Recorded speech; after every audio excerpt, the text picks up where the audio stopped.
That's crazy. I mean, it's melting it now. Okay, there it is. How much heat do you have to put? You have to put an enormous amount of 500 degrees. to melt this snow. And even then, it's having problems. Yeah.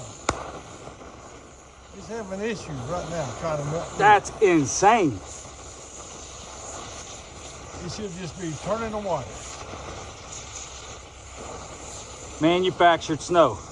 Manufactured ice. That's insane. Should be cutting holes at it right now.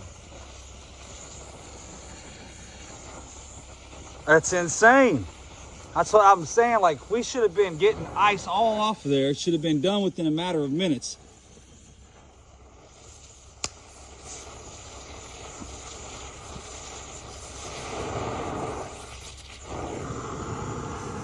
I've never seen anything in 64 years like this.